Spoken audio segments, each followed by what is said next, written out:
வணக்கம். மிதுன ராசி தமிழ் புத்தாண்டு ராசி பலன்கள். மிதுன ராசிக்காரர்களுக்கு தடைகள் விலக நற்பலன்கள் அதிகரிக்கக்கூடிய பரிகாரங்களும், எந்த கிரகத்தை வழிபட்டால் நற்பலன்கள் அதிகமாக பெறக்கூடிய பலன்களும் பற்றி சிறு விளக்கமாகவே பார்க்கலாம்.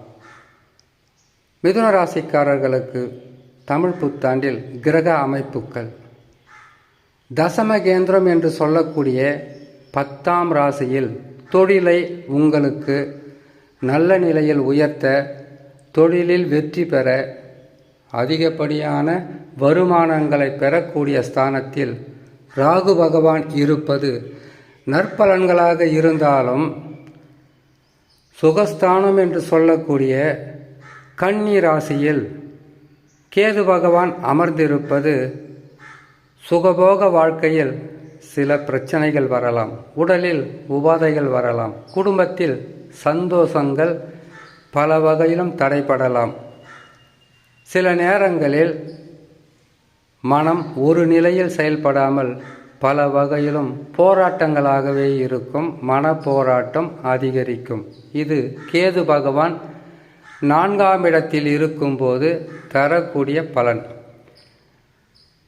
ராகு பகவானை பொறுத்தவரையில் 10ஆம் இடத்தில் இருப்பது பாதகமல்ல.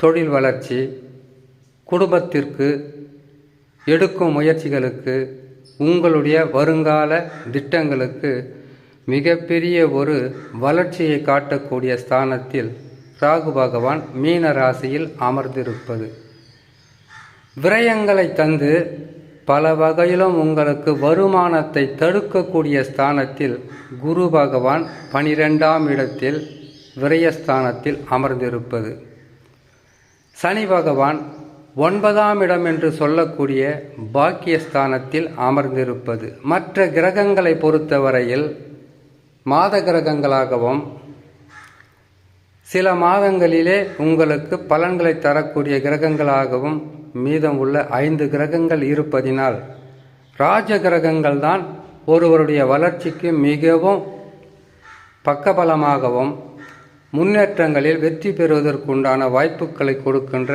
மிகப்பெரிய ஸ்தானத்தில் அமருவது குரு, சனி, ராகு, கேது.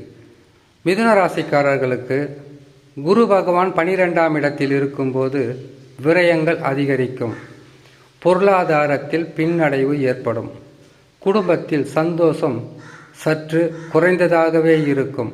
எவ்வளவு முயற்சிகள் செய்தாலும் முயற்சிகளில் சிறு தடைகளும் தடுமாற்றங்களும் இல்லாமல் இருக்காது. வரவேண்டிய பணம் கூட உங்களுக்கு சில நாட்கள் அல்லது சில வாரங்கள் தடைப்பட்டு அதற்கு பிறகு உங்கள் கைகளில் வந்து சேரும். அப்படி சேர்ந்தாலும் வரவை விட செலவு என்பது சற்று அதிகமாகவே இருக்கும். குரு பகவான் 12ஆம் இடத்தில் வந்தார். குரு பகவான் பொருளாதாரத்தின் அதிபதியும் சுப நிகழ்ச்சிகளை செய்து கொடுக்கின்ற கிரகமாக இருப்பதினால் ஏற்கனவே 11ஆம் இடத்தில் இருந்தால் பல வகையிலும் நற்பலன்களை செய்திருப்பார். அதிகப்படியான நற்பலன்களை செய்திருந்தால் அது உங்களுடைய தசா பலமாக இருந்தது என்று அர்த்தம்.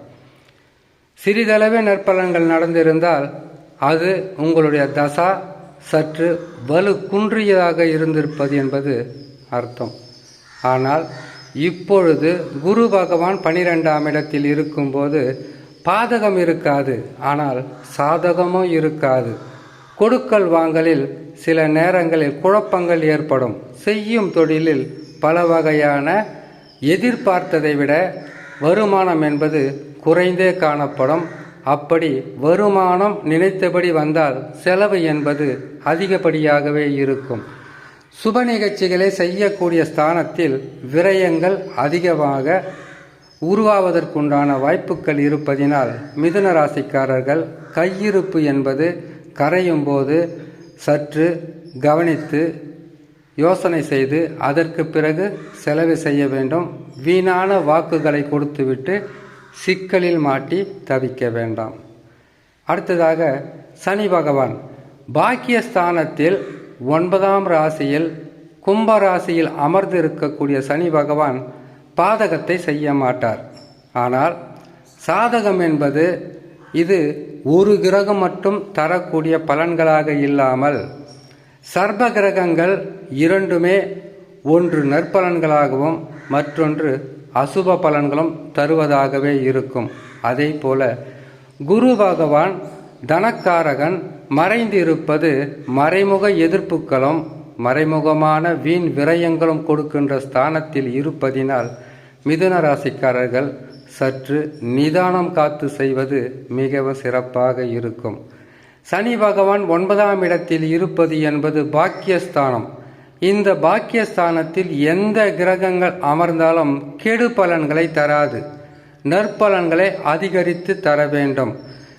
சனி பகவான் எப்பொழுதுமே ஒருவருடைய வாழ்க்கையில் வளர்ச்சிகளை கொடுக்க வேண்டுமென்றால் அது தடாலடியாக இருக்காது, சிறிது சிறிதாக முன்னேற்றங்களை அடையக்கூடிய ராசிகளாகவே உருவாக்குவார் எப்பொழுதுமே. சனி பகவான் கெடுப்பதாக இருந்தாலும் சரி, கொடுப்பதாக இருந்தாலும் சரி, அவர் இருக்கின்ற இடத்திற்கு தக்கவாறு அந்த ஸ்தான பலம், ராசி பலம், உங்களுடைய ஜாதகத்தில் அமர்ந்த பலம், இத்தனை பலமும் ஒன்று சேர்த்து அதற்கு சரியான நற்பலன்களோ தீய பலன்களோ தராமல் இருக்க மாட்டார். சனி பகவான் இப்பொழுது கொடுக்கின்ற ஸ்தானத்தில் இல்லை, உங்களுக்கு வளர்ச்சிகளுக்கு உண்டான வழிகளை காட்டக்கூடிய ஸ்தானத்தில் சனி பகவான் அமர்ந்திருப்பார். அடுத்ததாக குருவும் கேதுவும் உங்களுக்கு பாதகம் செய்கின்ற கிரகமாக இருப்பதினால் மிக கவனமாக இருக்கணும். எதில் கவனமாக இருக்க வேண்டும் என்றால் கொடுக்கல் வாங்கல், கொடுத்த வாக்கு, வீணான விரயம், தேவையில்லாத அலைச்சல், மன உளைச்சல், உடல் நலத்தில் அவ்வப்போது பாதிப்புகள், இதை தருகின்ற ஸ்தானத்தில் குருவும் கேதுவும். ஆனால் புதனின் ராசி என்று சொல்லக்கூடிய மிதுன ராசிக்காரர்களுக்கு புத்திசாலித்தனம் அதிகமாக இருப்பதினால் எதையும் ஒரு முறைக்கு பல முறை சிந்தித்து செயல்படக்கூடிய ராசியாகவே இருக்கும். விரயங்களை தடுப்பதற்காக குரு தட்சிணாமூர்த்தியை வியாழக்கிழமை வணங்கி வருவதும், பொருளாதாரத்தில் வீழ்ச்சியும் பொருளாதாரத்தில் தடைகளும் இருந்தால் அதிலிருந்து உங்களை முற்றிலும் விலக்கி காப்பாற்றுவதற்குண்டான பரிகாரமாக குரு தட்சிணாமூர்த்தி. அடுத்ததாக நவகிரகத்தில் இருக்கக்கூடிய ராகு கேதுவை ஞாயிற்றுக்கிழமை, செவ்வாய்க்கிழமை 2 நாட்களில் ஏதாவது ஒரு நாட்களை நீங்களாகவே முடிவு செய்து நவகிரகத்தில் இருக்கக்கூடிய ராகு கேது பகவானை அர்ச்சனை செய்து அபிஷேகம் செய்து வணங்கி வரலாம். உங்களுக்கு நற்பலன்கள் அதிகமாக கிடைக்கும். உங்களால் முடியும் என்றால் காலஹஸ்தி போய் வருவதும், நவகிரக கோயிலுக்கு சென்று ராகு கேதுவை வழிபடுவதும் மிகவும் சிறப்பான பலன்களை மிதுன ராசிக்காரர்கள் பெறலாம் என்று சொல்லி இன்னொரு நல்ல பதிவில் உங்களை நான் சந்திக்கிறேன். நன்றி, வணக்கம்.